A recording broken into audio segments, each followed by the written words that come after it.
요한복음 13장 21절에서 30절 말씀입니다. 오늘 나에게 주신 하나님의 말씀을 함께 고백드리겠습니다. 예수께서 이 말씀을 하시고 심령이 괴로워 증언하여 이르시되 내가 진실로 진실로 너희에게 이르노니 너희 중 하나가 나를 팔리라 하시니 제자들이 서로 보며 누구에게 대하여 말씀하시는지 의심하더라. 예수의 제자 중 하나 곧 그의 사랑하시는 자가 예수의 품에 의지하여 누웠는지라. 시몬 베드로가 머리짓을 하여 말하되 말씀하시는 자가 누구인지 말하라 하니 그가 예수의 가슴에 그대로 의지하여 말하되 주여 누구니까? 예수께서 대답하시되 내가 떡 한 조각을 적셔다 주는 자가 그니라 하시고 곧 한 조각을 적셔서 가롯 시몬의 아들 유다에게 주시니 조각을 받은 후 곧 사단이 그 속에 들어간지라. 이에 예수께서 유다에게 이르시되 내가 하는 일을 속히 하라 하시니 이 말씀을 무슨 뜻으로 하셨는지 그 앉은 자 중에 아는 자가 없고 어떤 이들은 유다가 돈깨를 맡았으므로 명절에 우리가 쓸 물건을 사라 하시는지 혹 가난한 자들에게 무엇을 주라 하시는 줄로 생각하더라. 유다가 그 조각을 받고 곧 나가니 밤일러라. 아멘. 우리의 보배는 믿음이요. 우리의 보배는 예수 그리스도임을 고백하며 예수님이 내 삶의 주인임을 고백하는 복된 하루 되기를 주님의 이름으로 축복합니다. 오늘 본문은 이제 예수님 마지막 만찬을 하시면서 이제 이때 당시 만찬은 이 디귿자 모양의 자석으로 중앙에 주인이 앉고 의자에 앉아서 이렇게 우리처럼 식사하는 게 아니라 그 당시 문화는 몸을 옆으로 비스듬히 누워서 왼쪽에 이렇게 팔을 베듯이 괴고 옆으로 이렇게 누워서요 오른쪽으로 이렇게 식사를 이렇게 한다는 거죠. 그렇게 식사를 하면서 이제 식탁 교제를 하는 게 일반적인 모습이라고 합니다. 그러니까 옆으로 이렇게 비스듬히 누웠으니까 당연히 앞쪽에 있는 오른편에 있는 사람, 내 가슴 품에 품은 것처럼 보이겠죠. 앞쪽에 있는 사람이. 그러니까 가까운 사람을 이제 앞쪽에 놓고 그렇게 이제 식사를 하는 모습이 이제 오늘 본문의 배경이 되는 겁니다. 그러면서 이제 식사하시면서 이제 예수님 하신 말씀이 나와요. 예수님이 이제 처음 이제 시작하실 때 마음이 괴로워라고 하는 심령이 굉장히 괴로웠다는 것으로 표현하고 있습니다. 예수님 마음이 왜 괴로우셨을까? 이제 오늘 본문을 묵상하게 되면 그 십자가를 지시기 전에 그 십자가 고난이기보다는 내가 택한 제자 끝까지 주님이 13장 1절에도 사랑하는 자를 끝까지 사랑한다고 하지 않습니까? 그러니까 끝까지 사랑하고 기회를 주고 품고 있는 그 제자의 배신이라고 할까요? 그것을 생각하면서 괴로웠다고 하는 것을 생각해 봅니다. 그래서 21절에 예수님이 이런 말씀하세요. 진실로 진실로 너희에게 이르노니 너희 중에 하나가 나를 팔리라 하시니 라고 이야기합니다. 예수님을 이제 너희 중 한 사람이 팔게 될 거야 이렇게 얘기하십니다. 이 본문의 말씀과 동일한 너희 중 하나가 나를 팔 거야 이렇게 말한 장면이 마태복음에 나오는데요. 마태복음 26장에 보면 이제 이 말씀을 듣고 제자들이 주여 저는 아니지요 라고 얘기해요. 근데 그때 당시 이제 26장 다시 자막 보여주실래요? 가룟 유다는 뭐라고 말하냐면 예수를 파는 유다가 대답하여 이르되 랍비여 나는 아니지요. 대답하시되 내가 말하였도다 하시니라. 자, 여기서 뭐라고 하냐면 랍비여 보이세요? 랍비 선생이라는 거죠. 제자들은 예수님을 지금까지 따르면서 주님 주여 라고 얘기했고 너희 중 하나가 나를 팔 거야 라고 하니까 주여 아니지요 라고 하는 거예요. 자신은 아니기를 바라는 마음으로 우리의 믿음이 연약하기에 정말 내가 예수님 팔지 않기를 바람으로 주님, 예수님을 누구라고요? 주라고 고백해요. 그런데 가룟 유다는 예수님을 랍비, 선생으로 얘기합니다. 그리고 이후에 이제 로마 군인들이 대제사장의 군인들이 예수님을 잡으러 올 때 예수님을 입맞추고 또 한 번 더 얘기해요. 랍비여 안녕하시오니까 라고 얘기해요. 그러니까 가룟 유다에게 단 한 번도 예수님은 주님이 된 적이 없어요. 가룟 유다에게 늘 예수님은 선생일 뿐이에요. 우리의 신앙생활에서 나의 신앙의 고백, 내 인생의 예수님이 누구인가가 얼마나 중요한지를 몰라요.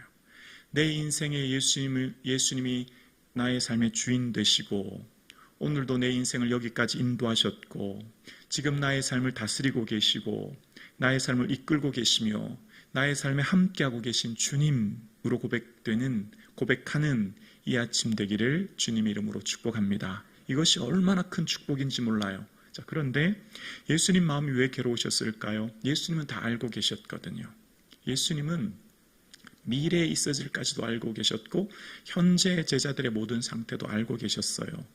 예수님께서 무엇을 알고 계셨냐면 여러분 가진 성경 넘겨보시면 6장 64절에 보면 이런 말씀이 나와요.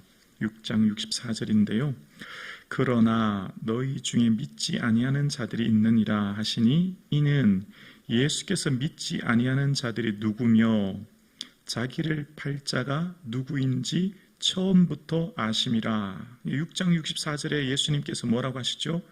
처음부터 자기를 팔 자가 누구인지 처음부터 아셨다라고 얘기합니다. 이때는 언제냐면 예수님 이 6월절 이전 1년 전 상황이에요. 1년 전 상황에 모든 사람들이 오병이어 후에 예수님을 임금 삼으려고 하고 인기가 절정이었거든요.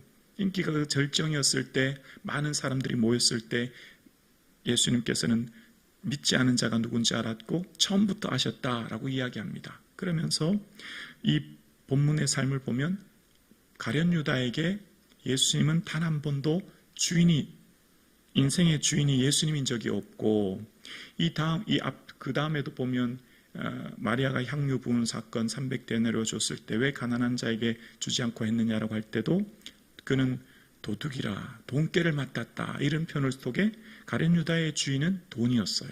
가룟 유다의 인생의 주인은 돈이었고 돈이 인생의 주인이고 목적이었던 그의 삶에 이후에 대제사장들에게 얼마를 주려느냐 묻고 은 30에 예수님을 팔게 되는 것을 봅니다. 예수님을 따르는 목적이 너무나 중요한데요. 예수님을 왜 믿느냐? 예수님을 왜 따르느냐? 오늘 예수님은 나에게 어떤 존재이느냐가 얼마나 중요한지 몰라요. 예수님을 통해 돈을 얻고 예수님을 통해 뭔가 얻으려고 하는 가룟 유다처럼 예수님이 이용의 대상이 되는 것이 아니라 예수님 자체가 우리에게 축복이고 예수님 자체가 우리에게 보배이고 예수님 자체가 우리에게 은혜임을 고백하는 이 하루 되기를 주님의 이름으로 축복합니다. 그래서 이 믿음이 얼마나 귀한지를 알게 돼요. 여러분, 예수님이 이 땅에서 남기신 건 뭐예요? 예수님이 이 땅에 남기신 게 아무것도 없어요. 사람만 남기셨죠. 그 사람을 몇 명이요? 12,000명, 12만 명이 아닙니다. 단 12명입니다. 12명을 부르셨어요. 얼마나 소중한 자리고 귀한 자리입니까? 그런데 그 12명 중 한 사람이 이 가룟 유다가 예수님을 팔게 되는 것을 보면서 예수님이 직접 부르시고 말씀을 3년 동안 공생애로 말씀을 가르치시고 이적을 보여주셨음에도 그는 믿지 않고 또 예수님을 그저 랍비로만 부르며 따랐던 베드로를 보면서 오늘 이 새벽 우리가 예수님이 믿어지고 예수님이 나의 삶의 주인으로 고백되어지고 예수님의 은혜를 고백할 수 있는 것이 얼마나 큰 은혜임을 깨닫게 됩니다. 그리고 그러나 예수님께서는 처음부터 알고 계셨죠. 처음부터 가룟 유다가 팔 거를 알고 계셨지만 주님은 끝까지 기회를 주시고 끝까지 사랑하세요. 끝까지 가룟 유다에게 너희 떡 먹는 자가 내 발꿈치를 들었다는 성경이 응했다. 이렇게 말하심으로써 앞단락에서도 끊임없이 베드로에게 돌이켰을 것을 말씀하셨죠. 그리고 너희 중 하나가 나를 팔리라 라고 하면 베드로가 그 마음속에 예수님을 팔렸던 마음이 들었을지라도 그 자리에서 회개하고 돌이켜야 될 텐데 그 기회를 놓치는 것을 봅니다. 오늘 본문도 마찬가지죠. 이제 예수님이 만찬을 할 때 제자 중 한 사람이 예수의 품에 누운 자에게 머리짓을 했다. 요한에게 머리짓 했다는 거죠. 그가 누구인지 물어보라는 거죠. 주여 그 사람이 누굽니까? 물었을 때에 예수님께서는 떡 한 조각을 적셔서 가까이 있는 유다에게 줬다, 이 표현이 나오는데요.